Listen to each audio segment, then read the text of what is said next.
Hello super friends and welcome to DC TV Talk, and in today's episode we are going to be breaking down and reviewing Supergirl Season 4 Episode 2, otherwise entitled Fallout. So let's jump into the review. But before we do, be sure that you have seen this episode before you progress with this review, as it will be chocked with spoilers. So, after a very underwhelming season premiere to Season 4 of Supergirl, I was very interested to see where they would take the season next. And with this episode, it opens up with a protest scene outside of the White House, because obviously at the end of the last episode, we did see the president actually get revealed on live TV that she is actually an alien, and due to all the alien anti-Semitism that's going on in Supergirl this season, this has caused uproar across National City and throughout the world, and we see a massive protest with people for aliens, people against aliens, and they actually end up having a massive fight together. This is until Supergirl swoops in, and we also get to see the new president as well. This scene, to me, just comes across again as, this is a theme that you're going to see throughout this review, is Supergirl's agenda pushing. This one isn't as bad but as some other ones that are going on in this episode, but this was the start of it. Now, we do get a scene which I really like between Lena and Kara, where Kara goes and speaks to Lena, and she's actually looking for information on Mercy Graves, because Mercy Graves used to be the bodyguard of Lex. And what I really like about this is that obviously this is hinting a lot towards Lex Luthor. Obviously we know we are getting Lex Luthor this season, which is incredibly exciting. I'm very, very interested to see how they bring in Lex to this show. But what I like about this conversation is you actually see that Lena was actually pretty close to Mercy, and that, you know, Mercy was kind of like this older sister that Lena never really had. And I think that's a nice dynamic, you know, and this is something that will, you know, most likely come into play when Lena and Mercy finally sort of come back together face to face. We'll actually see that. I mean, they do, you know, sort of come across each other, but not face to face, not physically next to each other. So that'll be a cool thing when we actually see that. And this could potentially take Lena down an even darker path than what she's going down already. So I think that's really exciting. And what is the most exciting thing about this scene is that I believe we have our very first cameo of Big Belly Burger on Supergirl. I don't believe we've ever seen Big Belly Burger on Supergirl before, but it's finally here now. Big Belly Burger exists on Earth 38. It's in the continuity. It's all good. Now, we get a scene between Naya and Brainy in this, which I thought was very interesting. I didn't expect these two characters to interact whatsoever, but this scene was interesting. We see that Brainiac 5 has gone to pick up some pizzas for everybody at the DEO, and you actually find out he's been going to the same pizza shop for a while. He's kind of become friends with the owner, and during this big hack that's going on via Mercy Graves, his facial enhancer, which, you know, makes him look human, you know, that makes him look like Jesse Rath, that fails, and his blue skin and white hair shows for a second, and this pizza shop owner then turns into this anti-alien guy. Turns out he hates aliens, and he finds out that obviously Brainy is an alien, and then turns against him. One thing that's interesting is Brainiac 5 did say that his human name that he's been using is Barney. I think that's really funny. But besides that, this scene was quite interesting because they're trying to attack Brainy, and then Naya, she steps in front of him and actually defends him. And I think that was actually a nice little moment. I thought this scene was pretty cool. I didn't really expect these two characters to interact, but actually seeing them interact, I actually want to see them more together, because I actually thought they were pretty interesting. And the scene kind of ends off with Brainy kind of saying that I want to see more of you, and I don't quite know how to read that, because Brainy is a complicated character to read sometimes, you know, intentionally so, because he's so futuristic that nobody really understands him. So is he saying that he likes Naya? Like, what's he saying here? Like, I don't quite understand. I guess we'll just have to wait and see if this, you know, potential relationship goes anywhere, especially because obviously in the comics, Supergirl and Brainy are a couple at one point when Supergirl is a member of the Legion. So seeing as they're most likely not going to do that, would it be more appropriate to put Brainy with Nia? I don't know. Like, I don't even know if that's what he's saying. It might not be, but it's just, you know, this is Supergirl at the end of the day. Relationships is what they love. And I can't really feel like, you know, I can't really avoid this. Like, I feel like this is something they are setting up. However, Nia then goes back to the DEO, or to Catco, sorry. And one thing I will say is I love how, like, involved Catco is this season. I love the reporting side of it coming back in. This is like how heavily involved it was in season 1. I like that. But she's talking to James, and I will say James had a very good episode this week as well. He actually had quite a fair bit to do, which was very nice to see. I love seeing Makar Brooks getting some screen time.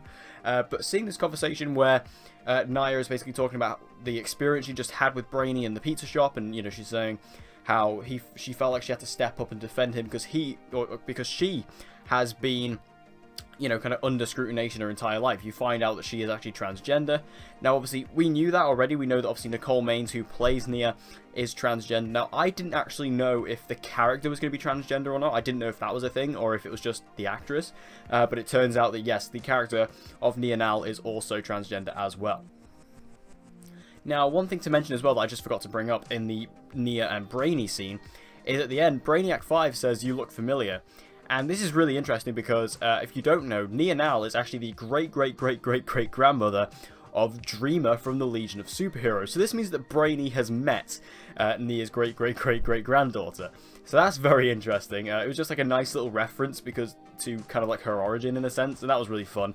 And the fact that Brainiac 5 actually knows her is really quite amusing. And again, I feel like that connection is really going to bring these two characters closer together. Now, a scene I actually did quite enjoy was the Luthor Corp in lockdown scene, where basically somebody, you know, Mercy and her group kind of break into the L Corp, and the whole building's on lockdown. And the reason I like this scene is because Kara and Lena and Eve are all stuck in the building, but Kara, being in the position that she's in, she cannot turn into Supergirl. Like, she cannot reveal her identity in front of Lena, which I really like that dynamic, the fact that she was kind of stuck in this scene, not being able to use her powers, really. You do see her use them a couple of times in subtle ways, but you can't really actually see it, and Lena can't really see it. And I thought this was a cool idea, because obviously Supergirl tends to just kind of suit up, see, like, solves the problem, and then comes back into Kara. But this was quite interesting because we had to actually see Kara trying to deal with this without having her suit and without having her powers. It was really interesting in that sense, so I actually enjoyed that scene. Now, as I mentioned at the start of the review, this episode had quite a lot of forced agenda-pushing speeches. We had the one at the start with the protest scene, and now we have another one from James, who is talking about bullying in the DEO. There's like this, I keep calling it the DEO, Catco, the bullying going on in Catco, as we see one of the reporters basically puts, I think it says wood chippings, inside another reporter's cup of coffee, and I think this reporter, was this reporter an alien? Like, I didn't know if this was ever brought up before, but apparently this guy was an alien.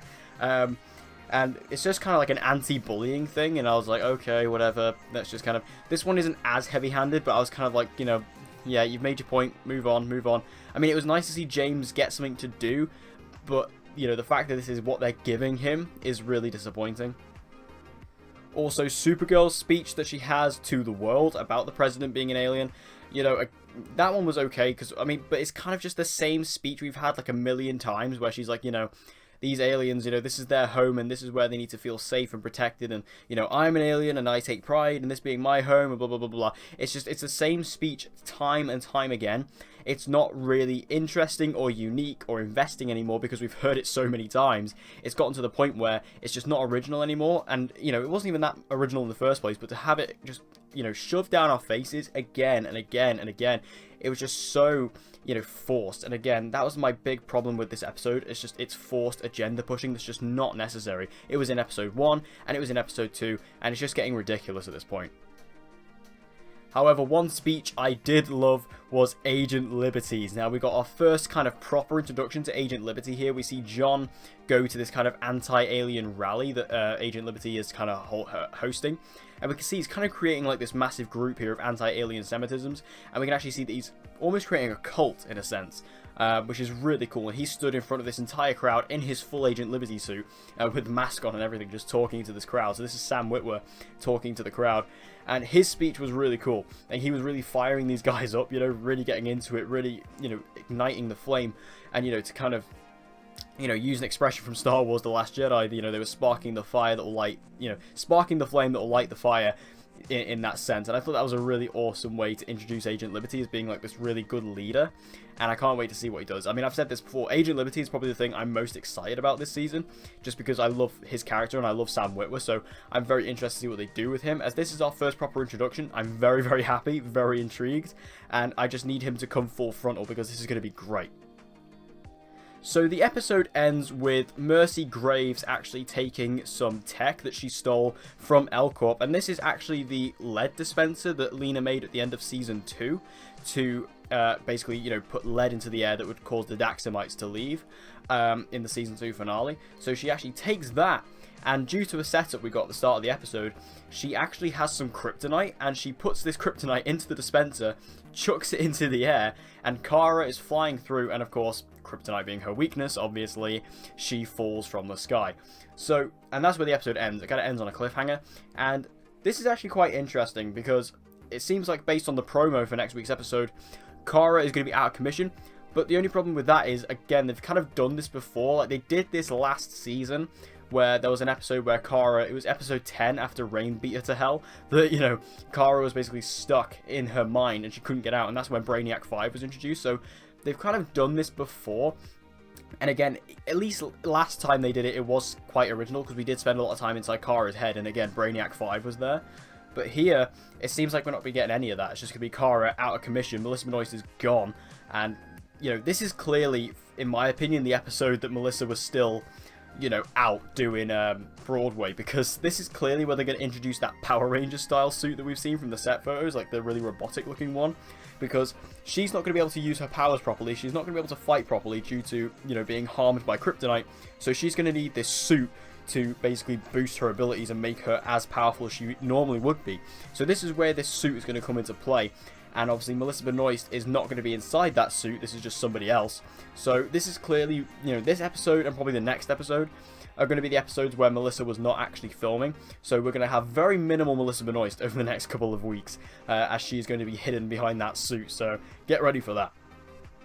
But what did you guys think about this episode? Make sure you let me know all your thoughts about it in the comment section down below. Let's have a conversation about Fallout.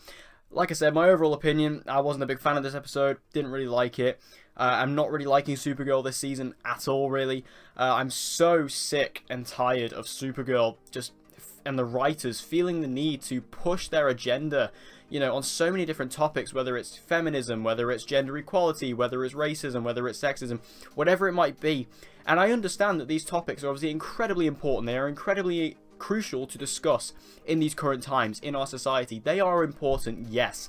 But there are much more subtle and much more intelligent ways to write them into your stories and your screenplays without just shoving it down the audience's throat, because it becomes annoying and it becomes distracting. The writers are forgetting that this is a comic book show. This isn't, you know, a platform to announce all of your public service announcements. It's not what the show is about at its core. Yes, you can have those elements in them. Our other DC TV shows do that, like Black Lightning, for example. Black Lightning is fantastic at dealing with racism, but again, doesn't forget its comic book roots. This is what Supergirl needs to embrace. And again, I appreciate that these topics need to be discussed, because they do. They are important in our society.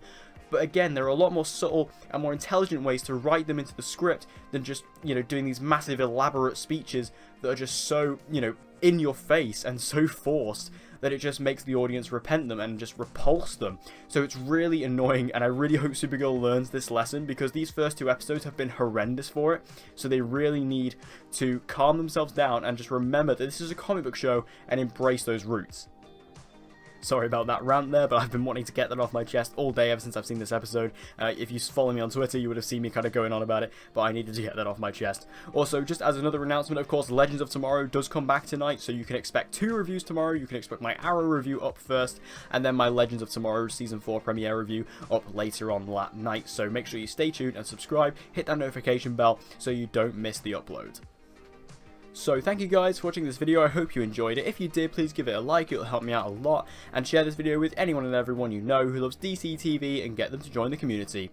And as always guys, please subscribe for your latest content on Supergirl, The Flash, Legends of Tomorrow and Arrow. And with all that said guys, I hope to see you again in my next video.